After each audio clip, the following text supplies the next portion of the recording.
2010 e 2014, a internet viveu a era de ouro das creepypastas, histórias de terror escritas como se fossem reais, compartilhadas em fóruns, copiadas e coladas milhares de vezes. Sites como assustador.com, Medo B e incontáveis páginas de Facebook dedicadas ao terror espalhavam essas histórias diariamente. Cada post com centenas de compartilhamentos, cada história lida por milhares. E hoje veremos duas das creepypastas mais famosas desse período, não só pela escrita, mas pelas fotos que as acompanhavam. Quando eu era mais novo, ali por volta dos meus 12 anos, eu era viciado em creepypasta. Eu virava noites consumindo aquele tipo de conteúdo e naquela época aquilo parecia muito real. Eu já borrei as calças algumas vezes depois de ler creepypasta à noite. E hoje em dia, pensando bem, chega a ser até engraçado, porque as histórias eram muito mal escritas. Era uma mistura de ortografia ruim, com história mal contada, mal planejada, e naquela época, mesmo assim, elas conseguiam ser assustadoras. Quem viveu aquela época de ouro do final do Orkut e começo do Facebook deve se lembrar muito bem das correntes que existiam naquela época. Igual as creepypastas, as correntes também costumavam vir acompanhadas de alguma imagem, e geralmente elas eram bem macabras. Essas imagens sempre tiveram sua origem bem desconhecida, e na maioria das vezes até inexplicáveis, o que deixava elas ainda mais sinistras. Porque uma coisa é você ler uma história de terror e parar pra pensar, alguém inventou isso. Mas e quando tem uma foto junto? Principalmente uma foto em que você não consegue explicar nem ao mínimo de onde ela veio. Isso muda bastante a experiência. E o que faz com que essas histórias grudem na sua cabeça não é simplesmente o texto, mas principalmente as imagens que estão junto. Porque na maioria das vezes é aquela imagem que vai voltar na sua cabeça à noite quando você estiver deitado pra dormir no escuro do seu quarto e não conseguir parar de pensar nisso. E essas são duas imagens de algumas das creepypastas que mais viralizaram naquela época. Mas a questão é, tudo tem uma origem, inclusive essas fotos. Então, da onde essas imagens realmente vieram? Na verdade, a origem dessas imagens é completamente diferente do que a gente imaginava lá em 2012. A primeira imagem foi popularizada com o caso da mulher sem expressão, uma creepypasta muito famosa na época. Essa é uma imagem em preto e branco que mostra dois enfermeiros segurando uma mulher completamente sem expressão facial que olha fixamente para o nada. Nessa creepypasta, a história dizia: em junho de 1972, no hospital Cedars-Sinai, uma mulher aparece vestindo roupas brancas cobertas de sangue, mas ela não é humana. Parece um manequim, rosto de plástico, sem sobrancelhas e maquiagem artificial, e na boca, presas longas demais para fechar a mandíbula sem causar dano. Ela é sedada, contida, mas no dia seguinte, quando tentam medicá-la novamente, ela ataca, mata o médico e depois toda a equipe. E no fim, ela sussurra: "Eu sou Deus", e depois desaparece e nunca mais foi vista. E essa é a foto que acompanha. Parece real e bem perturbadora. A imagem mostrava exatamente o que a história descrevia: uma figura em uma cama hospitalar, rosto branco, inexpressivo, de uma forma inumana. E por anos ninguém questionou essa imagem, até que em algum momento alguém decidiu procurar pela origem disso.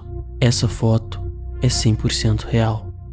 Ela foi tirada em 1968 por Anthony Armstrong Jones, mais conhecido como Lord Snowden. Ele era um fotógrafo britânico renomado. Essa foto foi publicada em seu livro Assignment em 1972. O título original da foto dizia: Estudantes de enfermagem com um paciente boneco de cera. É uma obra sobre fotografia documental, educação médica, completamente inocente. Chega a ser irônico, uma foto sobre salvar vidas, transformada em uma história sobre tirar vidas. A segunda foto apareceu em uma creepypasta chamada Experimento Russo do Sono.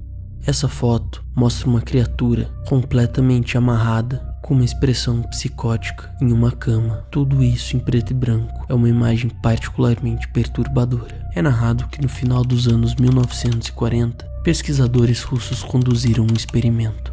5 prisioneiros políticos foram mantidos acordados por 15 dias usando um gás estimulante experimental. Nos primeiros dias, tudo parecia normal, mas depois do 5º dia, a paranoia começou. No 9º dia, os gritos começavam. Quando abrem a câmera no 15º dia, encontram algo impossível. Os sujeitos do experimento mutilaram a si mesmos, removeram seus órgãos e comeram sua própria carne.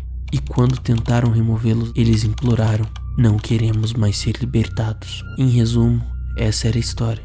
Essa imagem circulou por anos como uma evidência real desse experimento.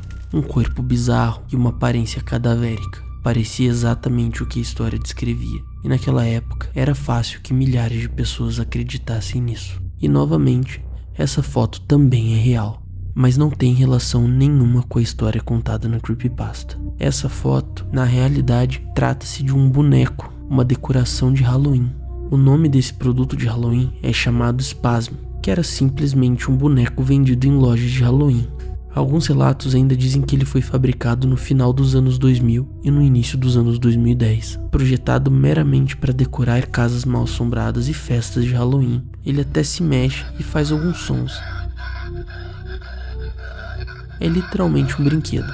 Então, alguém fotografou essa decoração, editou a foto, colocou alguns filtros e postou ela online. E isso convenceu milhares de pessoas de que a evidência era de um experimento soviético secreto. É impressionante o poder de uma fotografia de criar uma narrativa completamente nova, e como a visão de um artista é capaz de modificar toda uma história, adicionar elementos de terror e suspense e marcar a vida de tantas pessoas. Apesar das duas fotos terem origens diferentes e ideias diferentes, as duas de alguma forma são um experimento artístico. A primeira sendo simplesmente uma foto documental e a segunda realmente um experimento de horror de algum artista online.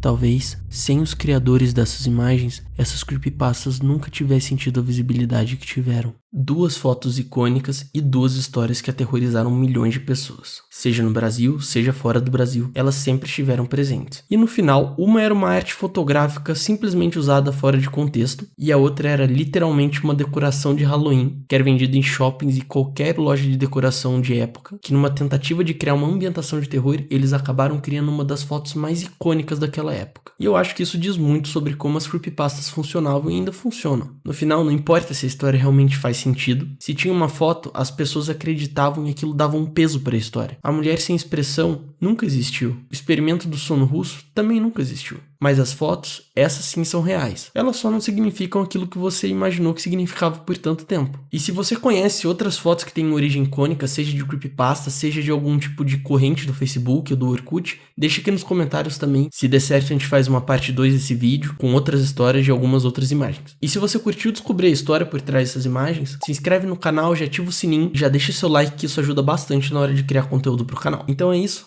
até a próxima e lembre-se, você não está sozinho.